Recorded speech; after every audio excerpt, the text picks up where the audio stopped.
বিভিন্ন কারণে কিন্তু আমাদের শরীরে থাইরয়েড হরমোন বেড়ে যেতে পারে। থাইরয়েড গ্ল্যান্ড যদি বেশি কাজ করে, যেটা গ্রেভস ডিজিজে পাওয়া যায়। থাইরয়েড গ্ল্যান্ডে যদি টক্সিক মাল্টিনোডুলার আ নোডিউল থাকে, টক্সিক বা আ এরকম সমস্যার কারণে কিন্তু শরীরে আমাদের থাইরয়েড হরমোন বেড়ে যেতে পারে। গ্রেভস ডিজিজ একটা আছে। এর ফলে যেটা হয় যে বিভিন্ন সময় কিন্তু শরীরে থাইরয়েড হরমোন বেড়ে গেলে পটাশিয়াম কমে যায়। এবং তার কারণে থাইরোটক্সিক পিরিয়ডিক প্যারালাইসিস হয়।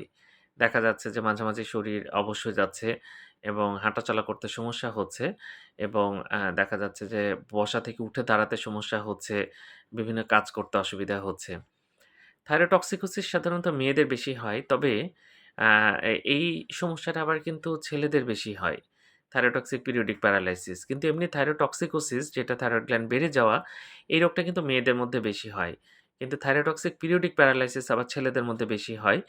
যাই হোক এটা যদি থাইরোটক্সিকোসিস এর বিভিন্ন চিকিৎসা আছে। কার্বিমাজল, প্রোপাইল, থায়োইরাসিল এবং রেডিওআয়োডিন অ্যাবলেশন বিভিন্ন ট্রিটমেন্ট আছে। সেটা করলে কিন্তু এই সমস্যাগুলো কমে আসে। ধন্যবাদ সবাইকে।